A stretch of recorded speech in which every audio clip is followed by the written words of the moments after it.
Welcome to the second session scheduled for today. The subject is cyber insurance and risk management, closing the gap.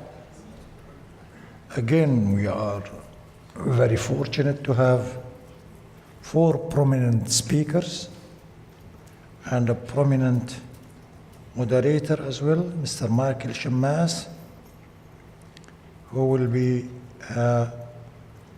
conducting or coordinating the procedures. Mr. Shammas, please. Good morning. Practically today we are discussing a subject that is practically hot for insurance because there's a lot of risks related to it and it is currently so imminent. For me, we encountered like 2 months ago a problem from ransomware in Dubai with an insurance company that stopped working around 5 days using their system. So before that, a year ago, we had the same problem with the biggest insurer in Saudi Arabia also. So whenever we are talking about cyber insurance or cyber risks, it is something. So our perspective, I would just introduce to you basic risks that we are facing today. Then Mr. Ahmed Tawil from Shnidri, he will be talking much more about the cyber insurance part. Then with Mr. Mazen Dakkash, we'll be discussing much more about how to prevent the risks from an IT perspective, so how to reduce the risks. And the third part, it will be with Mrs. Margaret Siuk from Willis. So she will be talking about the people risk within the cyber insurance and how the people are the highest risk within in the cyber. Please. So briefly, I wanted to show you here, but currently, but I couldn't run the video. But you can go to this site, Threat Cloud, and you can see by second the number of attacks that are happening online. It's really impressive. How we can see, because you can see what is the source and where is the target, and you can see the frequency of this. So it is, you can see it all over the world happening, and it is nice to see. You can see even how the politics works. So practically, here we are talking about what is registered throughout Threat Cloud is around 10 million attacks per day. We are talking the countries that are the most attacks are India, USA, Indonesia, Australia, Mexico, United Kingdom. So this was within 1 day. And the number of attacks are increasing regularly. So practically, based on a survey, 80% of the surveyed US business have been hacked, 80%. And 3 over 4 of Americans have been the victim of some sort of cyber crimes. And if we can see here, 77.5% are based on a criminal intent. And the cost of this is going like from 3 trillion up to 6 trillion US dollars as a cost, worldwide cost. So practically what we are talking here is really about a huge risk. So definitely whenever we are talking about cyber risk, we mean the risk that is following up a financial loss, disruption or damage of reputation, and so on. So who are the hackers that are doing all those losses? Practically today, it is not like this guy who is going out of university who is trying to get things online. So we have the traditional gangs that are getting money. We have the state-sponsored attackers. We have the ideological hackers, and we have the hackers for hire. Here, this is one of the hackers, okay? And we are talking here just about the news in September 2018. So this guy has pled guilty in US. He has been arrested in Spain. He has been transferred to US. Practically, he had this Kelly House botnet that was taking the cyber money from the user. So he was taking cyber money, attacking the cyber currencies. If we look here, Bristol Airport, he was hit by ransomware. So let's say you are going to an airport and this airport cannot show you anything, or the IT of this airport was stopped. So it's because they have to pay money. So this is one type of screen. This is for individuals. So the ransomware is one of the types that is being, Lebanon and GCC is highly hit by ransomware currently. So if you can see, this is type of a message, like send $300 worth of Bitcoin to following address, send your Bitcoin wallet ID, and so on.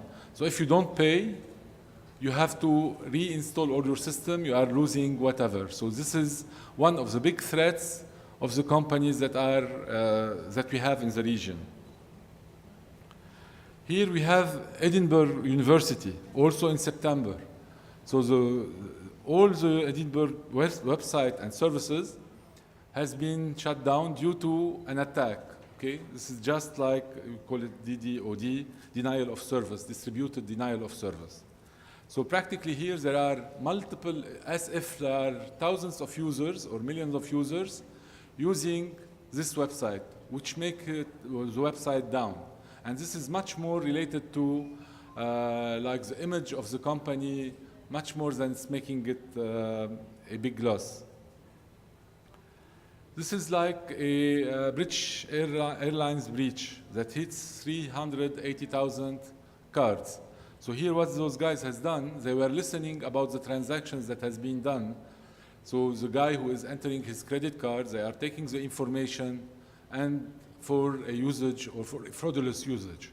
But this case of things are known after a while. So if you look here, this has been started on 21 August, but they didn't know about it before 5 September. So from 21 August till 5 of September, hackers were taking all the credit card information of the people that were booking throughout British Airlines. Also from T-Mobile. So all of these are now and recent. We are talking about 2 million accounts, about people that has been hacked, and so practically this hacker has taken the list of subscribers in T-Mobile or something like that. And definitely we are listening every day about the conflict related to the hacking of the Russian in the US election. So when we are talking about hacking today, it's not something small, the risk is big. So that's why in our discussions today, we are tackling the multiple facets, how to really reduce this risk from a human perspective, from the insurance perspective, and also one of the most important part from a prevention perspective. So ransomware practically will be increased. We are talking much more about the IoTs. We have billions of IoTs around the world. What if those IoTs has been hacked? So everything like the car, the computer in the car, the self-driven cars has been hacked. What will happen? So definitely the internal threats, like we talked about the employees, physical security, and so on. So we have multiple threats. From the statistics, definitely employees and criminal syndicates are seen as the greatest immediate threats. Definitely organizations are also increasingly concerned about poor user awareness and behavior around mobile devices. So this is like a threat that we have within the enterprise itself. So the attacks over the industries, the first industries that are attacked are particularly in finance. So we have around 26% of the industry that has been attacked are in the finance industry. The second, technology. Third is the business and professional services, manufacturing, and the least is the retail part. So what are the biggest risks that produce the economical loss? So we have the loss of reputation, the business interruption. We are talking like about an insurer that stopped working for 10 days. This is something meaningful.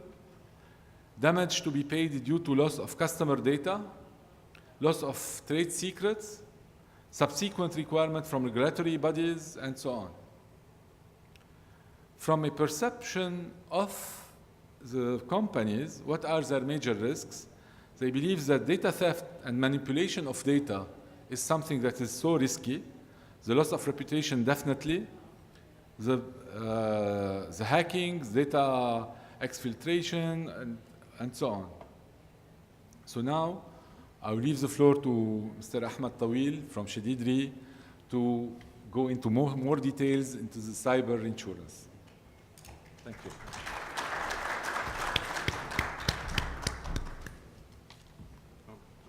Thank you, Michelle, for such a nice intro.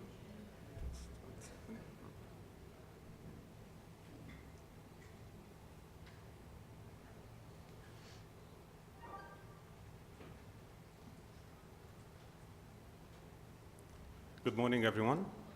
Before I would start, I would like, on behalf of Shadidri and myself, to extend our gratitude to the Fair Organizing Committee, represented by the President and Secretary General, for the opportunity presented today for us to talk regarding such a niche topic with such an esteemed crowd. To tell you a little about myself, I've been with Shadidri for 8 years. My area of focus is casualty, financial lines, and specialty risks, of which cyber risk is a cornerstone. Today, I will try to give you a brief regarding the cyber cover, the coverages available in the market, and the global status. The brief, of course, will be modest. I say modest because, as Michelle mentioned, cyber risk is a risk that is constantly evolving. It's changing every day. The coverages are changing every day, and the response as well. To give you an idea about what we will discuss today, we'll discuss cyber insurance. Why now? What has changed? Why is cyber now such a hot topic suddenly? We will talk about the cyber insurance in the global market, in the Middle East and Africa market. We will talk about the coverages available in the market with real-time claim scenarios, and how cyber insurance is a service, not just a policy.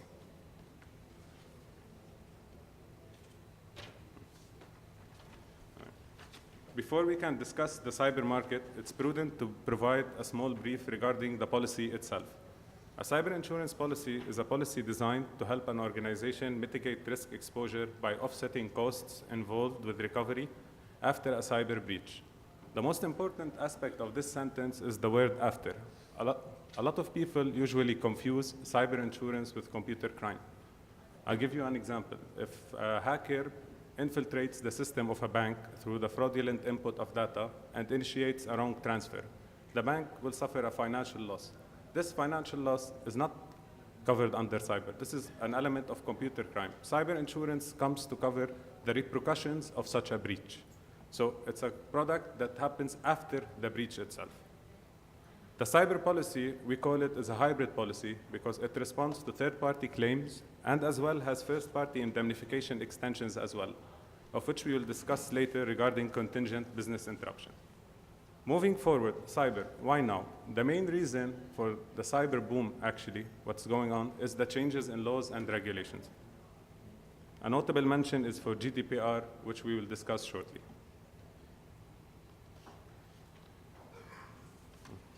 The cyber market globally is still considered to be a very niche market with penetration less than 15% in the US and less than 1% in countries else than Europe and the US. This is actually our markets. The global premium in the market is around USD 1.8 billion, of which 1.5 billion is coming only from the US. That's 90% of the global premium. The reason is the US was one of the first countries to enact active data laws and legislations that placed strict liability on companies to protect its consumers. Currently, 47 states in the US actually have extensive laws to protect data.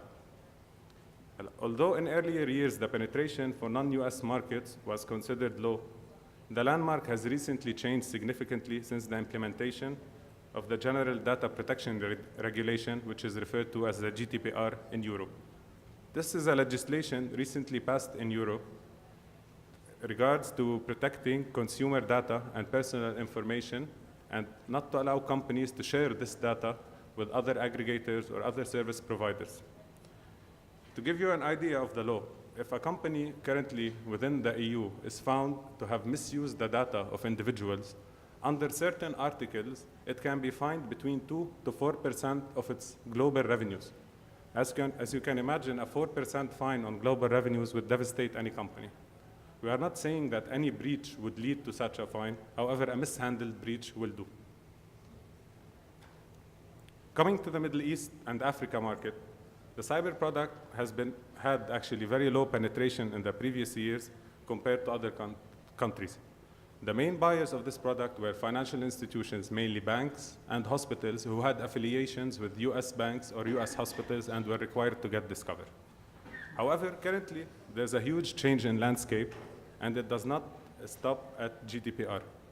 The implementation of GDPR actually has affected our region significantly.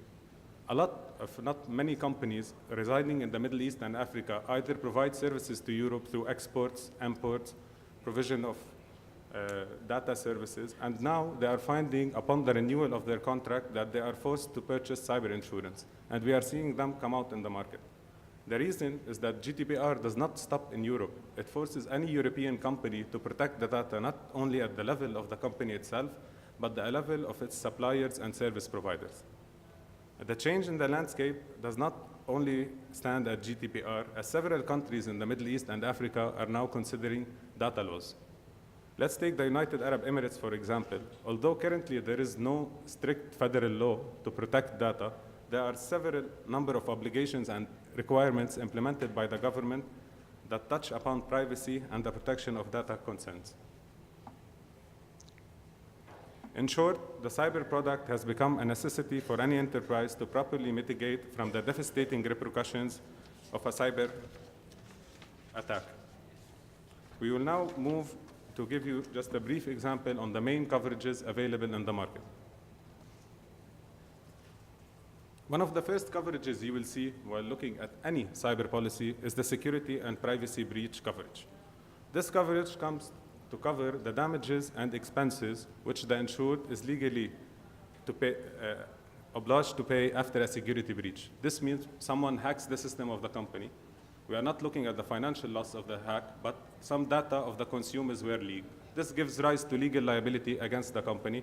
This coverage comes actually to pay for that. Multimedia liability, a second point which complements the security coverage, covers a company for its publications online on their website in case they inadvertently do any infringement, defamation, or libel and slander. Both of these points, as we mentioned, are here to protect against third-party claims. The third, of which we find one of the most important coverage, is business and network interruption. Similar to any business interruption cover found in the market, this comes to cover the company for the gross earnings and expenses incurred during the interruption period as a result of total or partial or intermittent interruption. This means someone has hacked the system, they leaked the data. The data leakage itself is covered under the security and privacy breach and the multimedia liability. However, if due to this hack, the systems of the company has stopped working, this extension will come to cover the loss of profits. As you can see, this is a very extensive and crucial point to have. We will discuss later in claim scenario. The fourth point is the reputational harm. This is the expenses incurred by a company in the employment of a public relations consultant. Many of you might ask, why would a company need a public relations consultant after a cyber event? I'll give you a small claim example which we had recently. We have a bank in the GCC that had a small cyber breach. They handled it internally and they did not release any publication. The breach itself was not severe.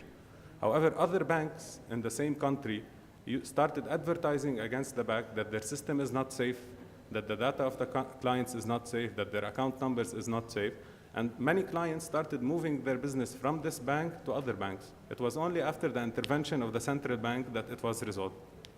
So reputational harm is a huge aspect because it touches upon the trust you have in the business. Of course, we have as well digital asset destructions. This touches upon if during a hack, the company, the servers were destroyed, the hard disks were wiped out. This is a coverage that comes to actually pay the insured for the expenses of the replacement of such covers.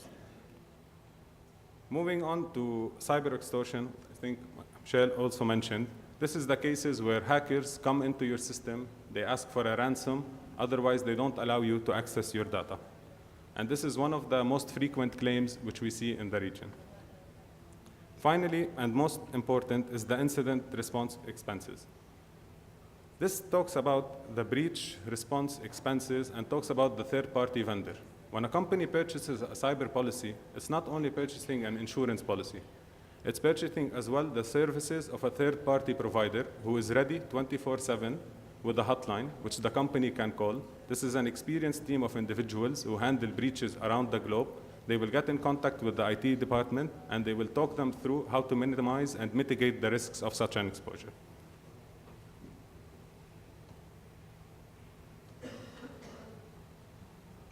I've chosen some claim examples, some from our region, some globally, just to touch upon the coverage. Target, although it's in 2014, it's still one of the most significant breaches we find. Target is one of the biggest retailers found globally, and hackers were able to implement malware on the checkout registers. This is your normal checkout register where people are paying. It went unnoticed, the systems were old, the checkout data points were as well outdated.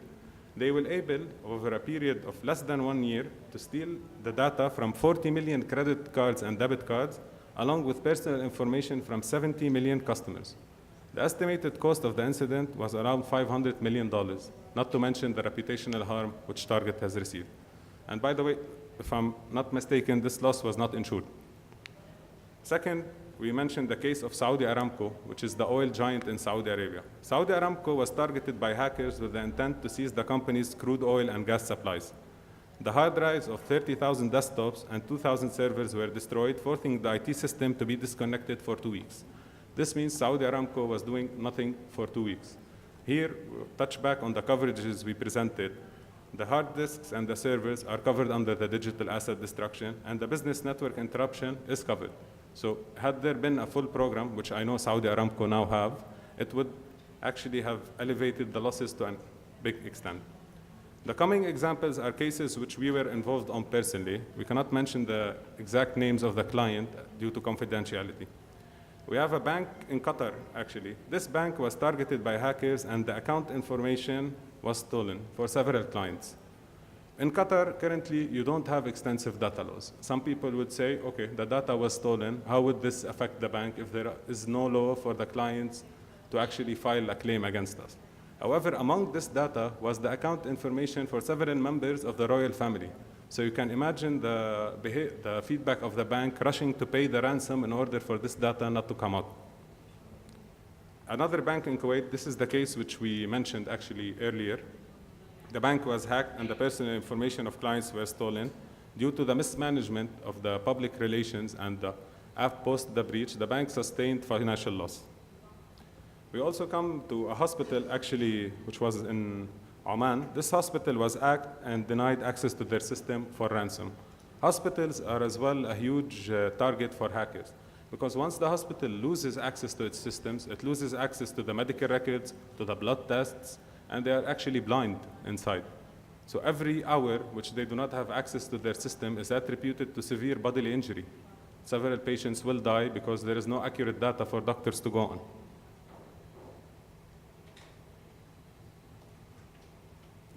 Here, which we believe is, I wouldn't say a misconception, but something that insurance industry, our colleagues here, should keep in mind, that the cyber liability policy is not just a policy, a piece of paper which clients buy and keep in their drawer. It's a service that they have. It does not eliminate the job of the IT. We see a lot of, unfortunately, what we say, pushback from IT departments, from IT managers for insured, saying, we have a great IT department, we have the most up-to-date systems, why do we need a third-party vendor? They are here to replace our job. This is a very common misconception. The cyber policy comes to complement the job of the IT managers. Because one of the most famous sentences is, it's not a question of if, but more than when. The most complicated systems globally, whether for belonging to US governments around the globe, were hacked. It's estimated even that in the Middle East region, more than 50% of the companies have been hacked and they do not know. So it's only a question of when. And when having a partner with you, a third-party vendor, seeing claims globally each and every day, would help in conjunction with the IT managers to actually mitigate the risk. Clients as well need to bear in mind the level of premium they pay. We see a lot of feedback that clients coming to purchase cyber insurance, they're mostly premium driven. They say we want the most competitive cover. However, this is not how the policy operates. The level of premium which clients will pay will depend severely on the service they get. You have normal reinsurance markets offering a standard cyber cover with a standard third-party administrator that is efficient and will guide you. And you have more markets that have invested more, that have brought in outside third parties that are mainly hackers, ex-Navy SEALs, a crisis intervention team that are there to provide world-class service. So accordingly, we always encourage your clients to investigate. In case the incident happens, who will pick up the phone? Not who your security is or what is the level of premium, but actually who is the person that will actually speak to you in case of a cyber incident. To touch base, the cyber market in the Middle East and Africa region is still soft because now is the rise, now it's coming to boom. And we encourage all clients, now is the time to buy and buy high limits because it's still very competitive. Because moving on towards the future, the programs will become more expensive because the claims are coming. It's just a question of when.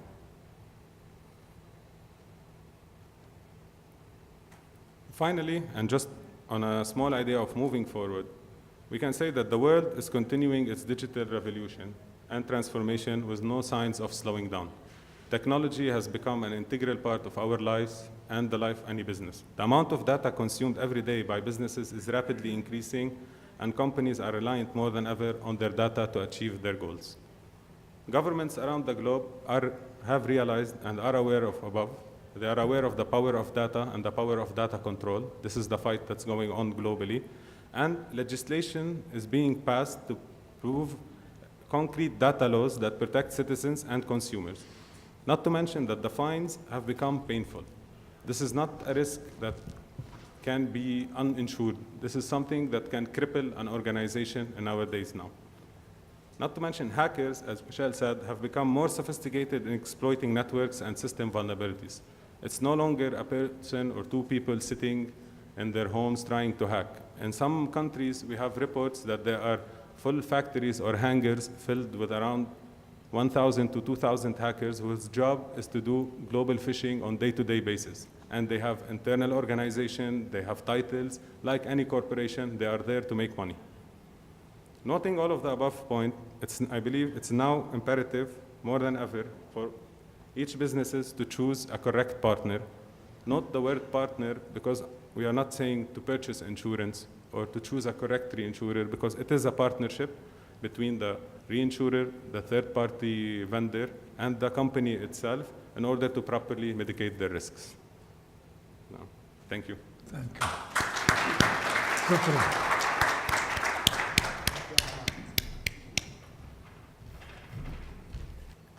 All of life is management of risk, not its elimination.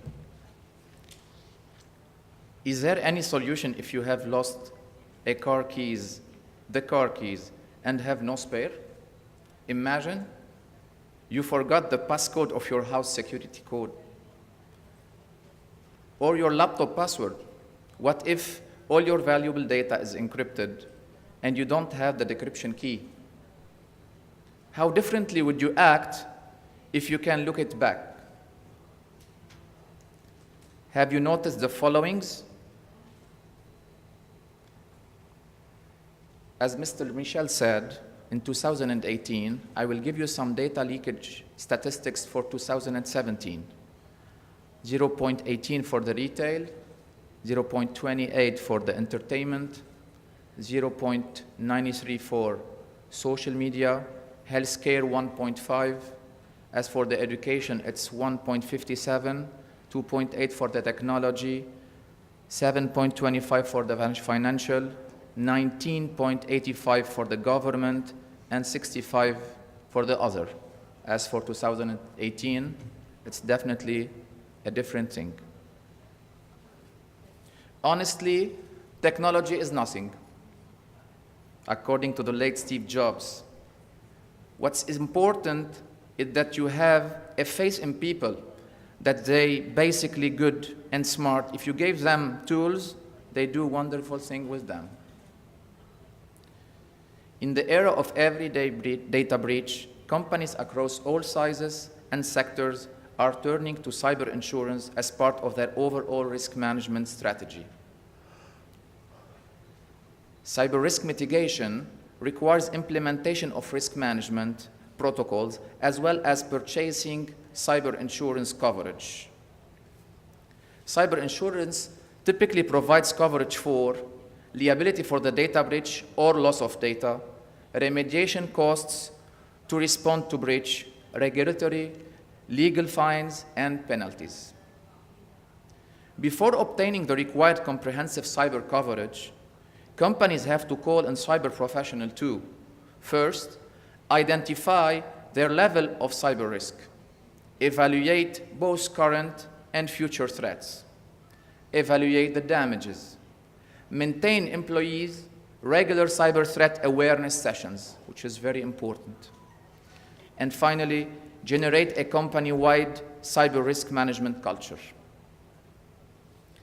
As a cybersecurity company, we, as Netrom, we work on obtaining the required data security level with the needed disaster recovery using international standards. We are talking about ISO 27001 and lately the GDPR. As we can see on this infographic, cybersecurity risk management will start by measure the risk, assess, evaluate, and then to manage. Before proceeding, one should distinguish the following. Cybersecurity risk assessment meaning. What is the meaning? It's the process of identifying, analyzing, and evaluating the possibility of harm or loss. The how questions. How much do you have to lose? How vulnerable you are, and how can you mitigate? Definitely, we have the level of your risk exposure. It's low, medium, and high. But we have a lot of causes. We have a misconfiguration. We have phishing technique and vishing when someone calls us, maybe asking for data, telling us that he is from a bank. Maybe we're talking about weak policies and about 0 days. 0 days viruses are implemented and sent to clients without any previous notification by or alerts coming from any antivirus. We have also virus and malwares and definitely ransomwares. We have insiders and unintentional damages from our employee sometimes. We have two different risks, from the internal and from the external. I will start by the internal risks. First of all, the human factor risk. We are the victim, maybe. It's hard to believe that an employee will willfully damage their own company, and most of the time, it's purely accidental. We have a technological risk. The technological risk, any potential for technology failures to disrupt your business, such as information security incident or services outage. We can have an example of our Lebanese airports. We are talking about the SITA systems 10 days ago. All of the boarding pass was stopped and no one is getting his papers. We are writing down on external papers to move on. And sure, we have the physical risk. The theft of hardware, software, network data that might cause severe damage or loss. And now I will move to the external risks. The external risks come first with the economy risk. The economic risk, cybercrime imposes a heavy cost on financial institutions as they struggle to combat fraud and outright theft, as Ahmad said as well for the banks. Natural risk, it includes fire, water flood, natural disasters, theft, and maybe terrorism. We already gave the political risk an example of the USA presidential election issue and the data leakage and the big issue between USA and Russia. And now it's time for the prevention.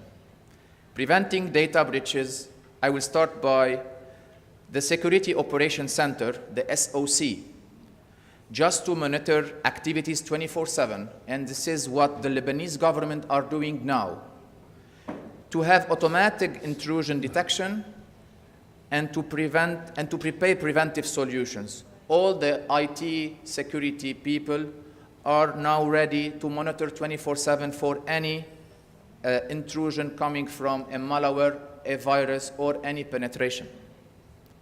The second thing to do is to implement something called Security Information and Event Management, the SIEM system. Provide actionable insights from advanced analytics and data forensic to mitigate risks and speed up incident response. This system can read all the computer events and give us a very easy graphical interface just to know where is the fraud.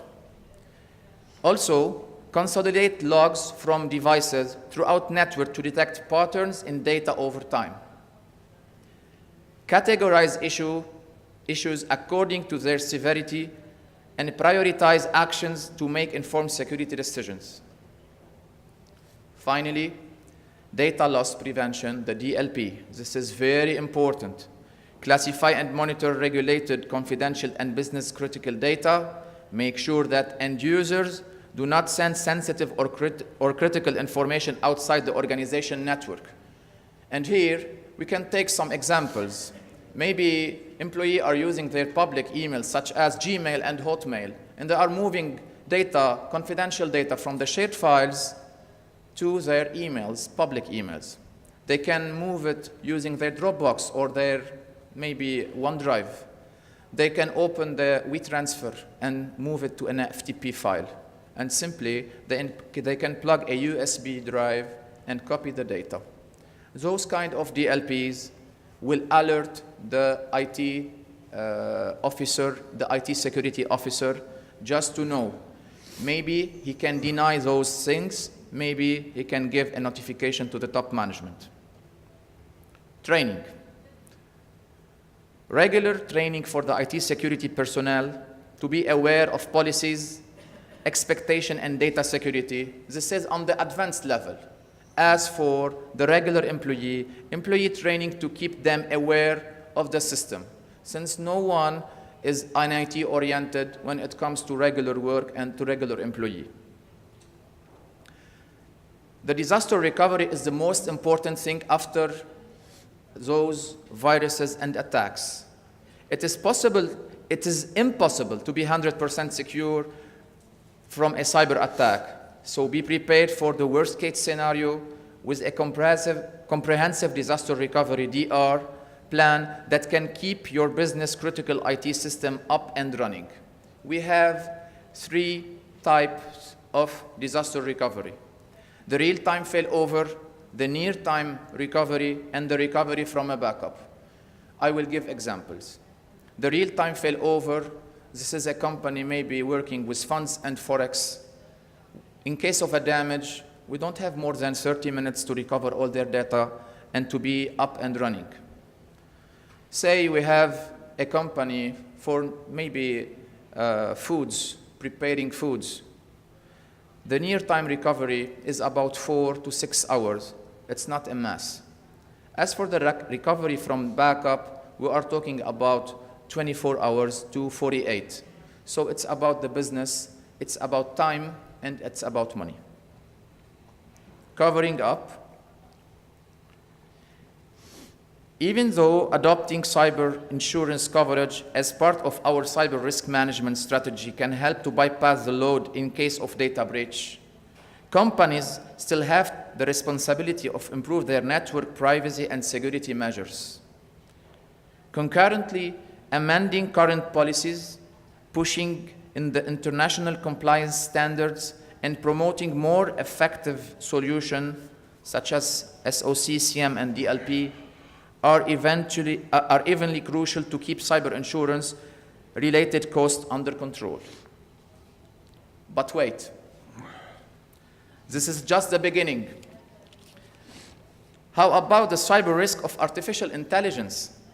Our cameras at home, at the company, CCTV, our Internet of Things, IoT, and our home automation. And who knows what else? Remember, if you don't bypass the future, you will be out of the race. Thank you so much, and thank you for the President. Thank you. Hello everyone, I'm Margaret from Willis Towers Watson, and so I think probably most of you know our organization. We're a broker insurance consulting firm, but we do have other people working in our part of the business, which I'm part of. So I work in our human capital and benefits part of the business, so I'm pretty much a psychologist focusing on people. And I think it's, when it comes to cyber risk and risk management, we had obviously a number of presentations today, and they already referred to people being a quite critical element in terms of managing risk within the cyberspace. So when it comes to your people, they're obviously an important asset, but they also impose a risk, because if they don't show the right behaviors, breaches can happen. And so in this presentation today, in my presentation, I really want to focus on that people aspect. And we've looked at a few examples previously. Michelle showed a number of recent breaches. But when we look at the history, cyber breaches are not something that are happening nowadays. They've been around for quite a while. But I think one thing that is the reason why it's becoming more and more of a topic is that our environment is changing, it's becoming more digital, there's more data out there that we need to protect. And actually, also the number of cyber breaches, they are increasing. I think I looked at statistics, and alone in the first half of 2018, we had the same amount of cyber breaches than in the total year of 2017. So it's certainly something that has more relevance. And if you look at some of the examples that I have on the screen, you can see that reasons for the breaches are a stolen laptop, or encrypted CDs, or poor passwords. And those are pretty much linked to human behavior on how you protect obviously your devices and also your login. And so when we look at cyber risk in organizations today, I think a few factors that we need to consider is that firstly, our people are coming more under pressure, so we are supposed to gain more efficiency with less resources.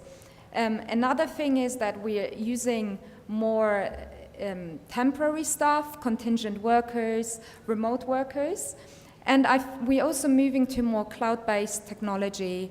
And as mentioned, there's more data out there that needs to be protected. So personal information, passwords, and so on.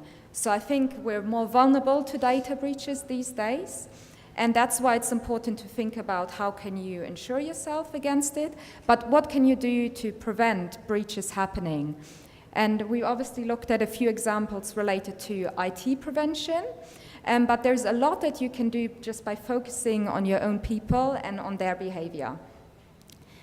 We had a look at statistics previously already, but what I really want to highlight is that when we look at our own claims data around cyber breaches, that 69% of those breaches are happening due to human behavior. So that could be that people are not applying the right or not behaving according to policies, but it can also be lost or stolen devices. So that is pretty much what sums up the main source of cyber breaches. And I think without going into too much detail, it is becoming very clear that cyber risks or cyber breaches are very expensive for organizations. There are attacks on a daily basis, and there are incidences happening all the time, like the British Airways example, for example, that only happened in August. So it is really a top concern in organization, and organizations are really starting to think about what can we do to prevent the risk, how can we ensure ourselves, and what can we do to kind of prevent mistakes happening. And when we look at statistics, many organizations in the last 3 years have heavily invested in technology and have also formed a strategy around insurance. But we're seeing more and more of a trend of organizations looking at other aspects, in particular the people side of things. And so I just wanted to put up a slide of around ways to manage risks. So this is, for example, what we can do at Willis Towers Watson. And it divides between assessing the risk to start with, but then also protecting yourself, and then the recovery response. And you can see probably some things that sound very familiar to you: risk assessment, cyber insurance programs, as well as claims management. So that is probably something that you've already touched upon. But I've highlighted a few activities that we do in our organization in yellow, which are more related to HR than perhaps to insurance and IT. So one thing that you can do is, for example, you can do a cyber risk survey.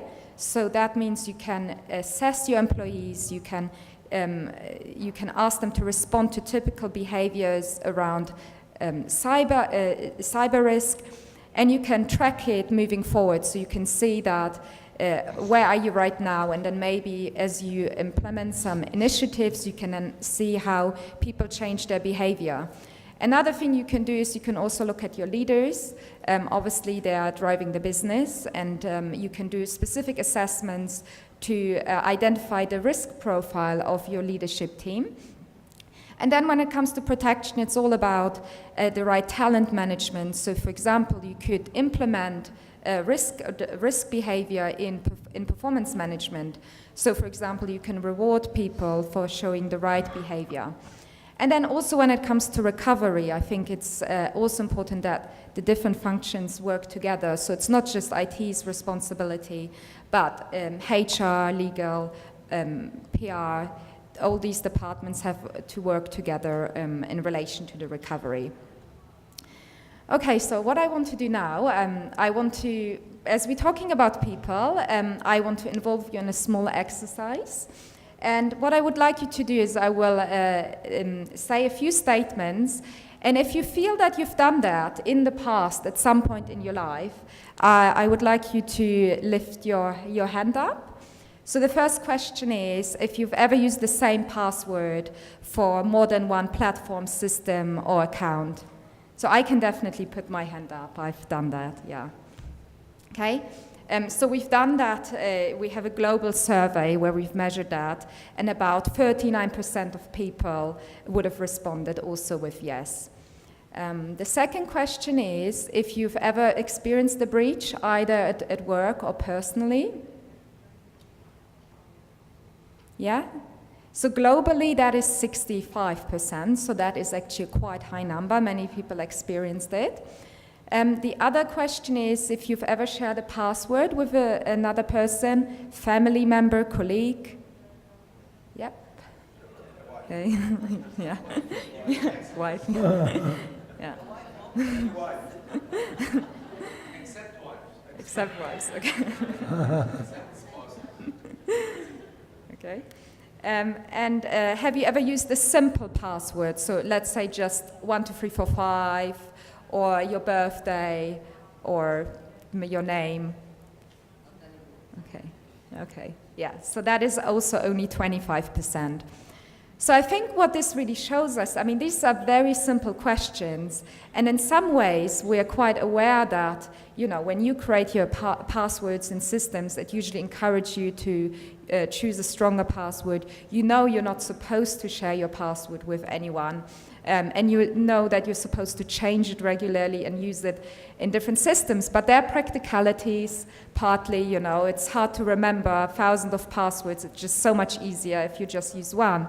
So I think there are some sort of human attitudes, behaviors, and I think they're very deeply embedded in us. And so even if you're aware of it, it doesn't necessarily mean that you will act upon it. And I think that's the job for organizations, really, to make people aware and to ensure that they behave according to their knowledge. And so, as I've mentioned previously, there is a tendency of companies nowadays to focus more on the people side of things. This is actually a study that we've done in the US, where we asked organizations if what are they planning to do in terms of their cyber risk strategy. And you can see that nowadays, most companies say that they actually don't have a strategy in place, so it's over half of them, but 85% are saying that they want to have a culture of cybersecurity in their organization. So that is a very big gap to bridge from having no strategy to having a fully implemented culture of cybersecurity.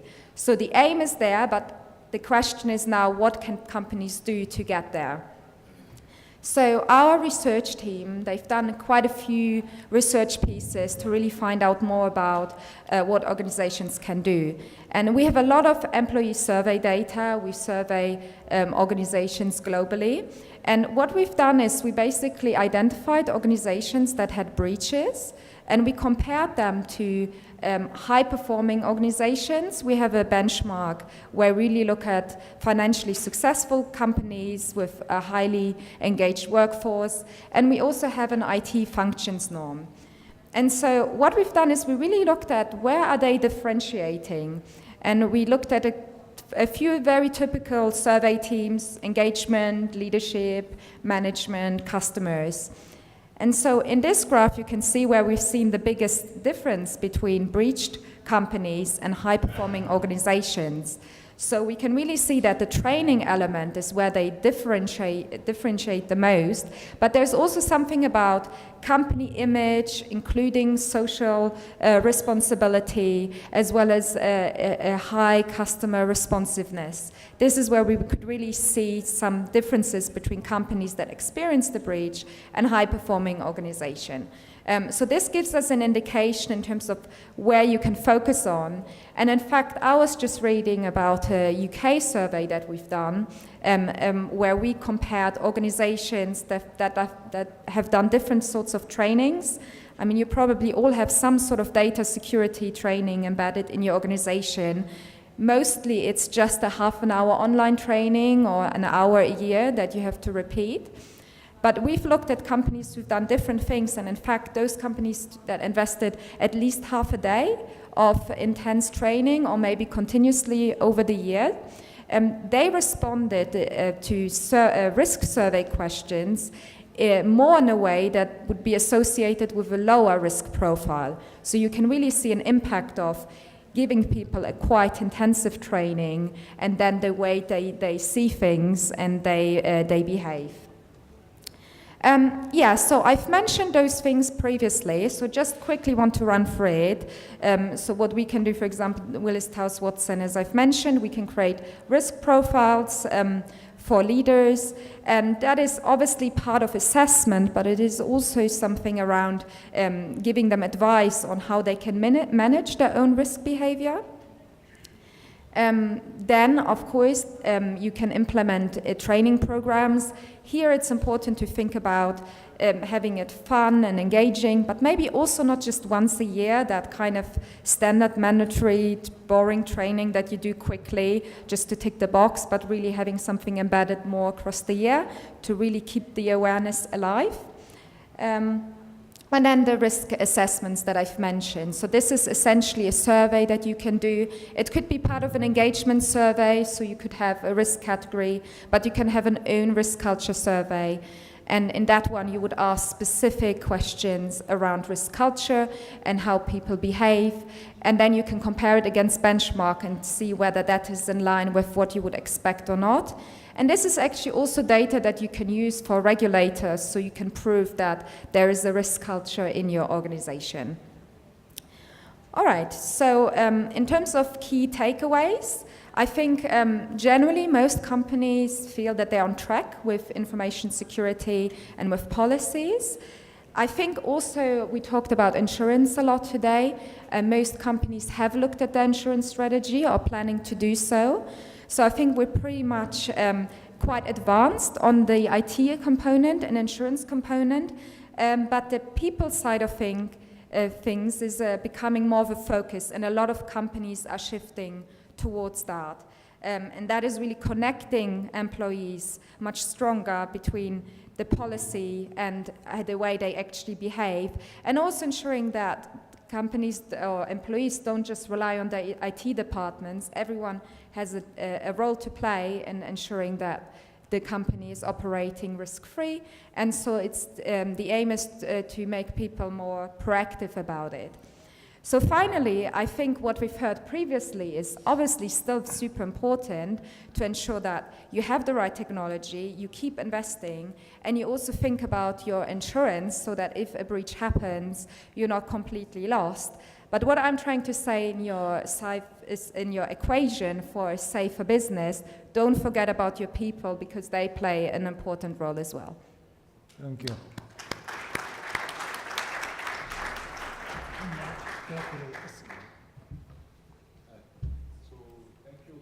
Thank you, Margaret. Not working. Hello. Thank you, Margaret. So practically, if you want just to start some questions, for me related to Ahmed, currently, how do you see the market in North Africa and particularly the Middle East from a request perspective? Is it going better from a cybersecurity? Do we have really, have you got some claims in this? Well, honestly, the problem with regarding to claims in our region is that most companies till now are discreet. If any incident is happening, they are not sharing out with the public. But definitely, in terms of requirement, in 2018, I think the beginning of 2018 alone, we've seen more requests than in 2017. The requests are coming. Currently, it's still mainly driven by contractual requirements. But yes, we are hearing of incidents each and every day. But we don't have claims yet. No, incidents and claims. Incidents and claims. Yes. But the problem is regarding to claims, most of the claims are going through local legislation. So going in the court, finalizing with the loss adjuster, they're taking a long time, but yes, we do have claims. Mainly it's cyber extortion, I would say, is the #1 claim happening. Oh, that's it, the ransomware perspective. Yes. You don't have claims related to people, for example? Of course, any cyber breach, we believe, will, I think, mainly is driven by human error and human factor. We still, human error, human factor, and as well, a lot of companies still did not invest in a concrete IT infrastructure. They still have, let's say, simple systems. We have a case in a bank that was actually in Kenya. They came for insurance, and of course, we did our risk presentation and submitted it to the underwriters. The underwriter came back saying that the insured's website is so simple that he was able to infiltrate it by himself, and he declined it. This is a simple example of what's out there, actually. How many customers handle? So from a condition perspective, are you adding like conditions where the customer should have like professional companies monitoring his Systems, of course. In any cyber application, you'll have around 4 pages of what we call check marks, enforcing that they have the data recovery, they have the segregated systems, how everything is going on. There are surveys which the client needs to fill out, how the personal identifiable information is stored, how they handle it, what do they do in case of a crisis, of course. It's all crucial and relating to the deductible and rating we place. Mazen, related to the GDPR and the European Union, have you got more business related to this? Like are companies here, at least in Lebanon and the region, asking for more auditing and more checking about their security? starting March, when the GDPR was launched, we have a lot of requests regarding the GDPR, especially when it comes to companies working with European countries. First of all, we have the Middle East here in Lebanon. They are asking for the GDPR, and then a lot of other companies are asking to be compliant and ready for the GDPR. So far, one of them or many of them have the ISO 27001, but they are moving to have the GDPR as well. And from a request perspective, do you see the market is growing related to security companies? As Ahmad said, starting 2018 and after the ransomware attacks, the requests are really high. We are working hardly to prepare disaster recovery and offline backups especially. And we are working especially on RTOs, the restore time object. The restore time object for a lot of companies is very important. You cannot recover your data after 10 days. You should recover your system within 30 to 1 hour. This is what we are matching between a hybrid technique on premises and on cloud. And this is the near future will be, the hybrid technology will be well implemented, especially in Lebanon. Have you faced like ransomware in Lebanon particularly? Big time. Big time. 6 of our companies, of our VIP's company, were infected with ransom. 5 of them has been restored successfully within maximum 1 hour and a half. But one of the biggest school in Lebanon, the disaster was really crazy. Even the backups, even the offline backups were plugged to do the backup. But most of the time, this is a bit easy to recover. Particularly for ransomware, the reason is that somebody has run something inside the company. We have basically three type of ransomware. The first thing is coming from the remote desktop. If someone is accessing his computer or his server from home or from abroad using the remote desktop protocol, this is the first thing to do, since the hacker can maybe do a dictionary attack to guess the administrator and password, and then to go and implement his ransom. The second type is coming from the email. It's an attachment through a macro file, maybe in Word or Excel or something else. And sometimes with a submission, if you won a Maserati for $2,000. And the third thing is from a website, a malicious website. Maybe you are surfing and a pop-up came, and maybe you will click and you will be harmed. So main three things. Thank you. Margaret, practically from those 3 things, 2 are related much more to the human behavior. Yeah. So practically, whenever we are talking about training the people and making them aware about the risks and so on, I don't know if this is part of the insurance policy itself as condition, but is there any particular programs, something like global that people can take? Are you aware about? I mean, all I know is that I think some regulators, they're looking into giving some money back to people that insure with them if they kind of keep the people risks low. And sort of, there are some discussions to kind of give incentives to organizations to install programs and to actually invest money into their people, because obviously it's in the interest of the insurer that no incidents is happening. So I think there are definitely some discussions. Great. And from perspective of people awareness and people readiness, do you, at least in your organization, you find like a big response from them and big awareness? They change their passwords and all those stuff easily? You mean the employees? The employees. Yeah, so we do. So we've been, obviously cyber risk is a quite new field, but we've been around risk management in a broader sense. We've been doing quite a few cultural surveys, and you can see when you start kind of serving people that over time, and as you implement initiatives, that responses are changing towards responses that you would want them to provide. Thank you. Please, any questions also to share?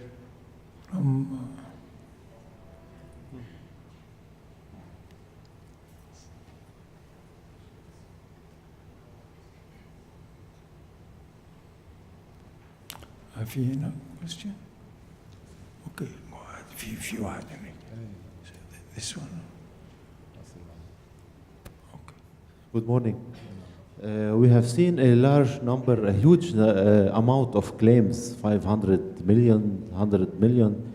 How a company can set a limit for this policy and say this is the adequate policy, adequate limit I need? Okay, when we're looking at the claims we have mentioned, again, the most important factor is to differentiate between the incident and how the incident was handled. Most of these claims have reached this huge amount because of mishandling. When you're talking about cyber insurance, to find an adequate limit, it's very difficult. It depends on the revenues of the company and how much they're affected. But the goal of it is to set a key limit which would allow to pay for the cost and expenses to contain any incident, any cyber event, for it not to grow to such a large claim. But still, the limits could be big as he knows. So practically, the limits that are currently in the region is how much?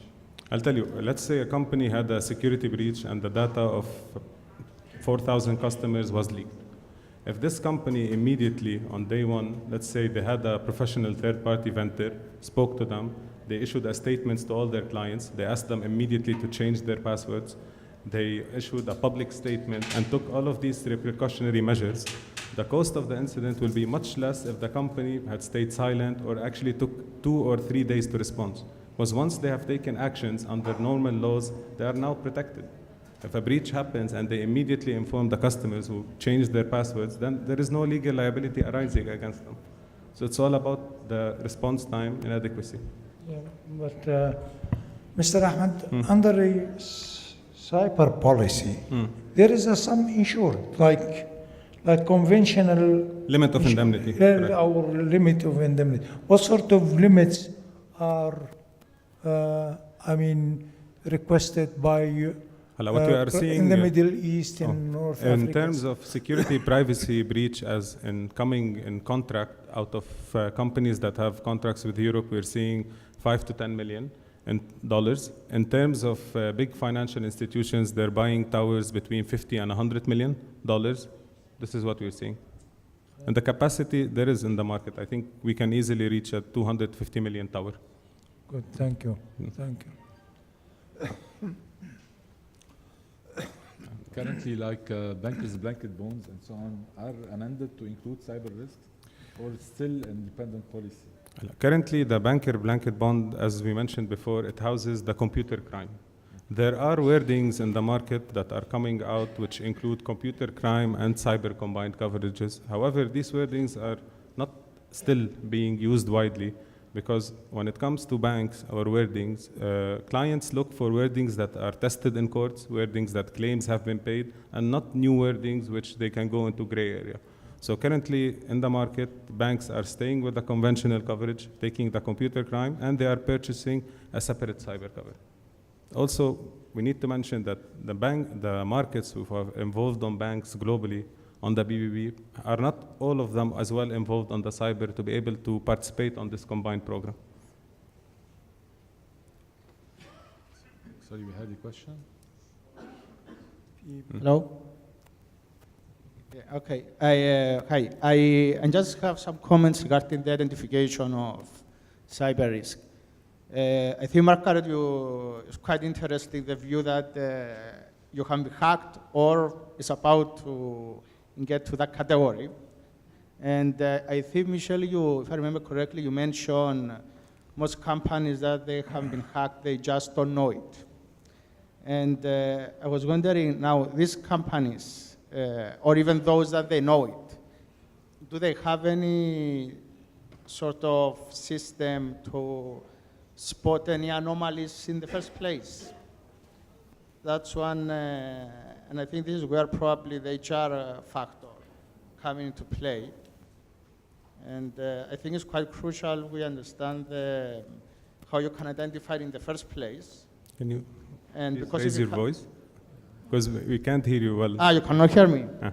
Okay, let me say again.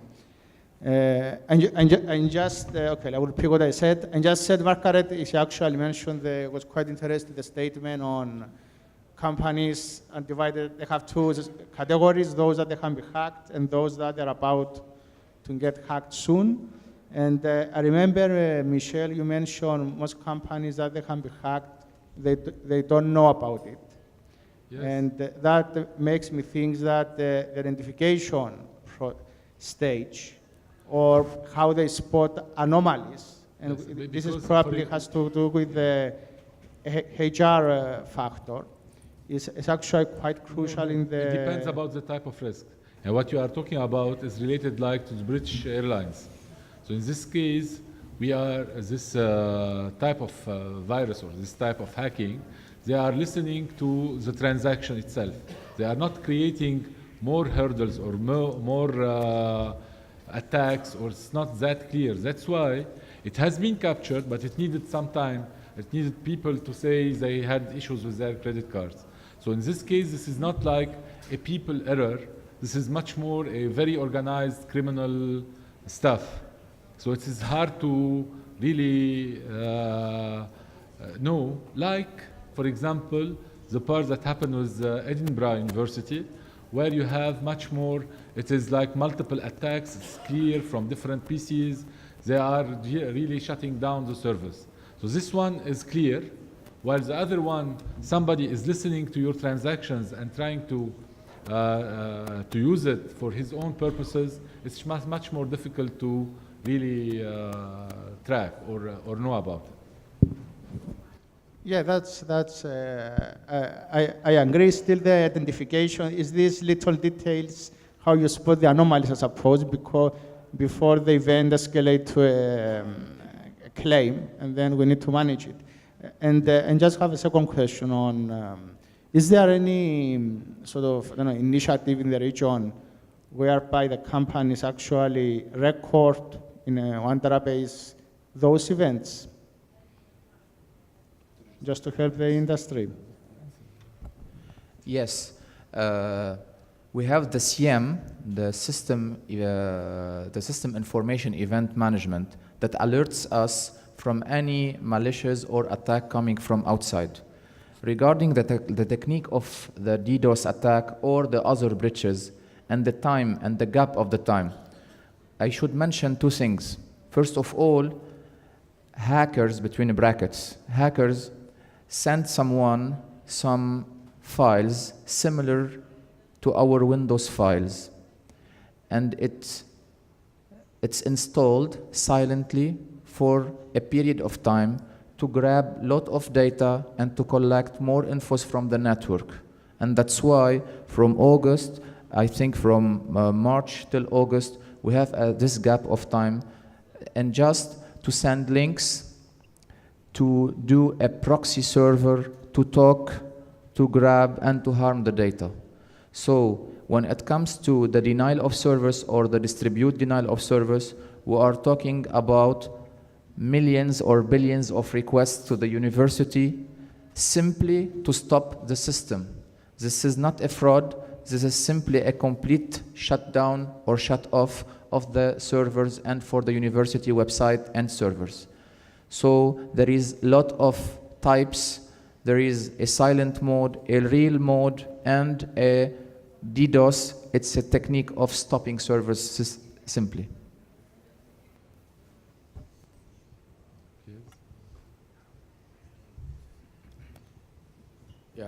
Good morning. My question is to Ahmad. Regarding those two policies, the computer crime and the cyber liability, don't you believe that there are some points of risk of the exposure that is covered in both policies? And what do you do if a client has got both policies? Are they mutually exclusive? No. There are a few elements. Cyber extortion is one of them, which is usually endorsed under computer crime. Regarding indemnification, if both policies are triggered, it will revert back to the indemnification clause of the policy and how it responds if there is other insurance, which is the other insurance clause. In most of the cases, if any policy is mentioned as primary, it will respond first. If both policies are there, we will refer to the other insurance, and most probably there will be contribution between them.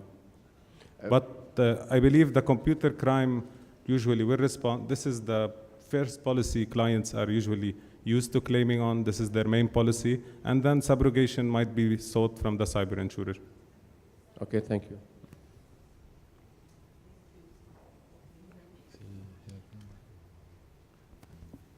Hi. Hi. Thank you for today.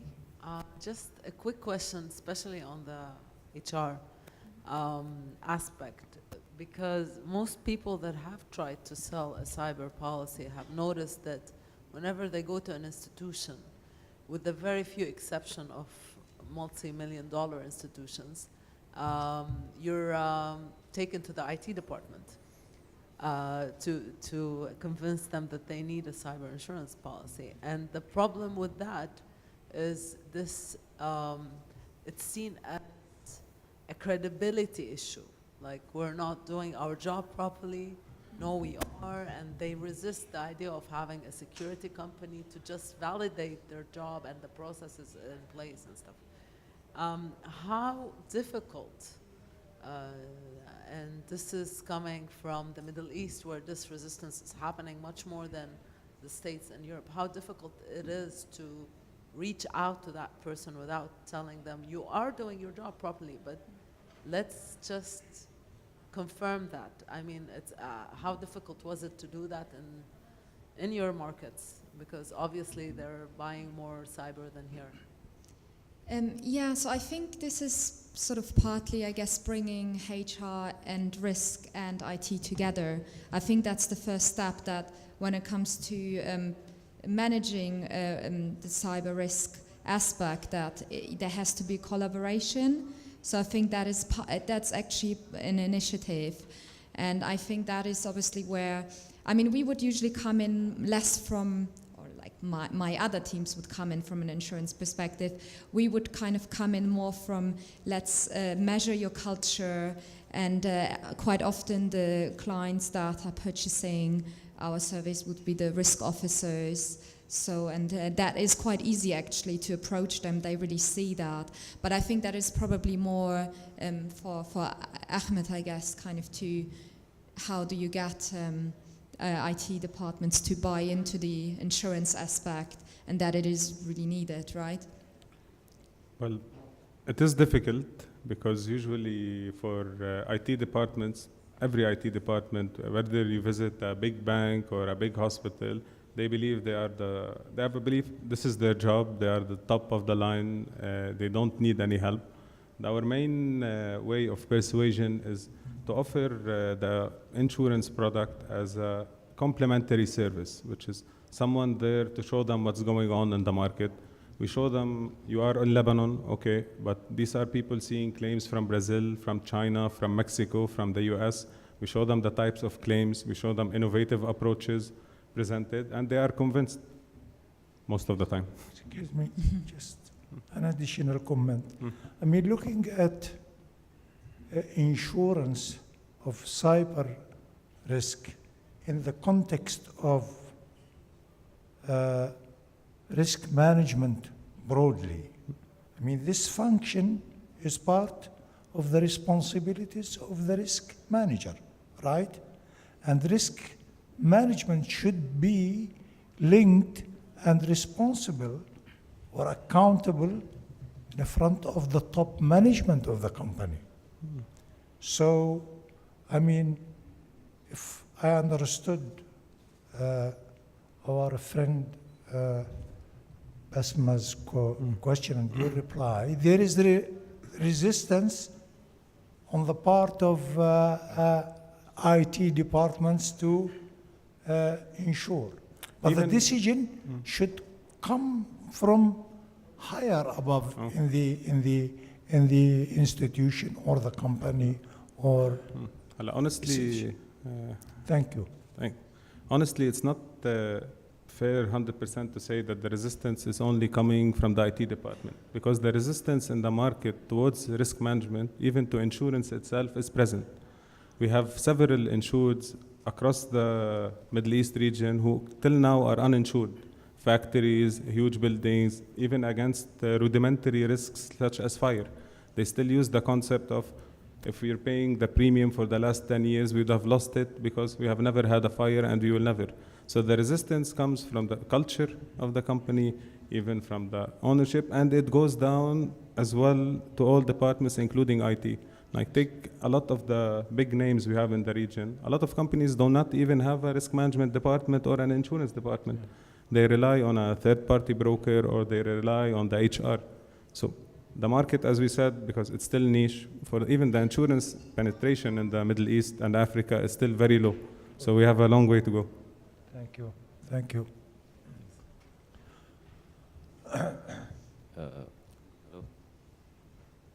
If no more questions? Oh, sorry.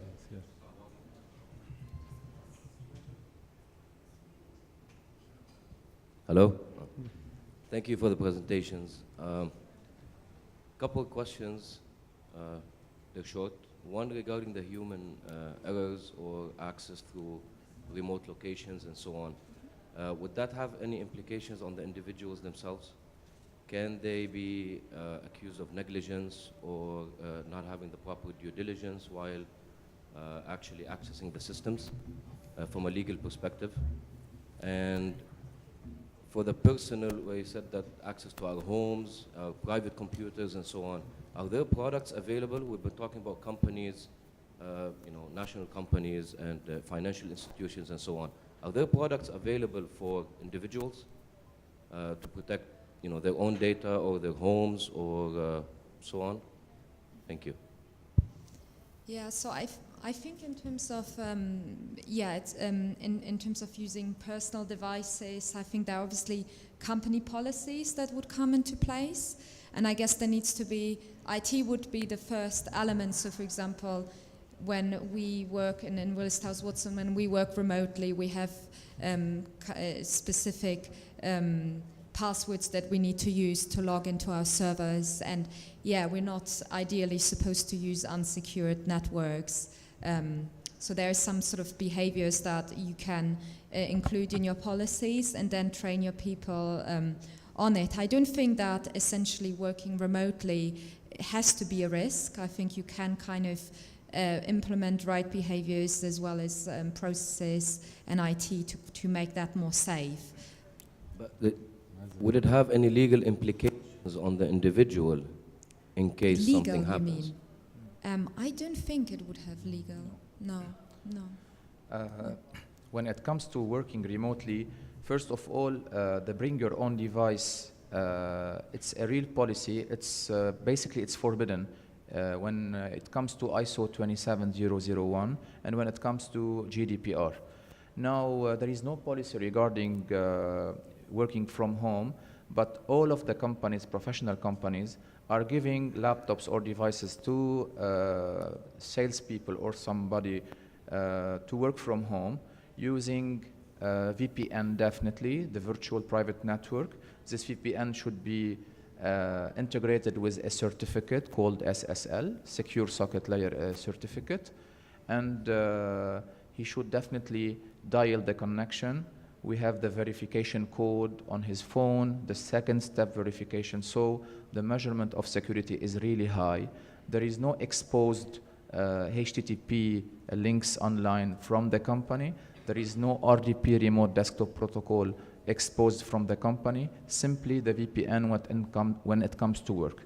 On the other hand, if we have laptops, definitely the BitLocker technique, the encryption technique is always on.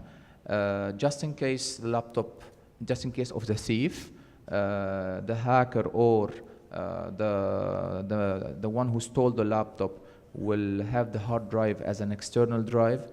If he tries to copy the data is encrypted by the IT department. This is what we called also the data loss prevention to be ready on the laptop. So far, a lot of banks and others use Citrix technique. This is a remote session technology also using VPN, the virtual private network. Thank you. Any other question?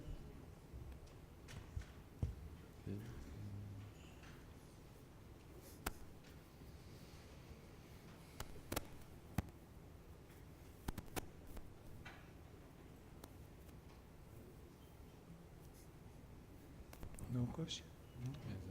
في one. Hello. Is there any possibility of having a machinery breakdown or damage to the IT equipment following a cyber attack? If yes, where it is covered, in cyber or in property? Is there a possibility of having machinery breakdown? Totally, completely damaged. You are damaging the hardware. After The a hardware. cyber attack. Basically, it's rare.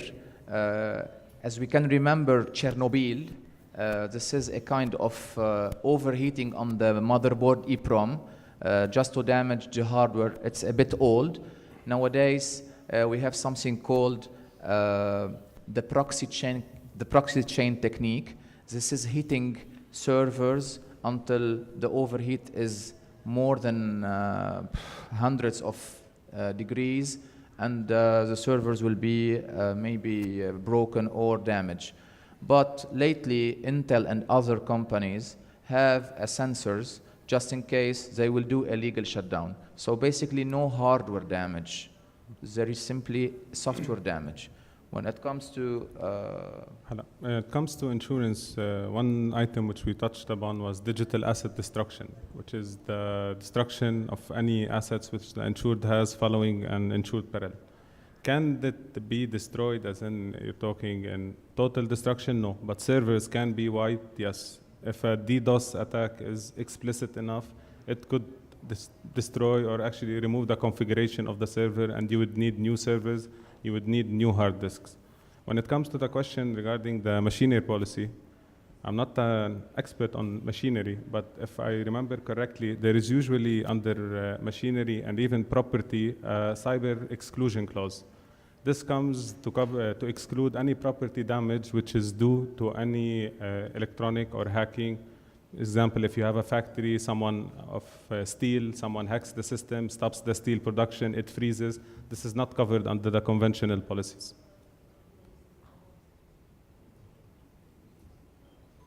Any other question?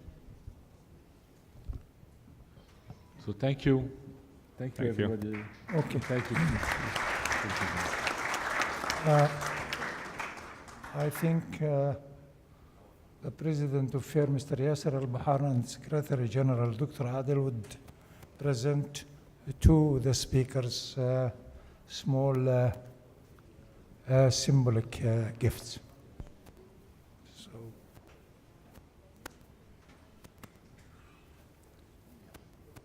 in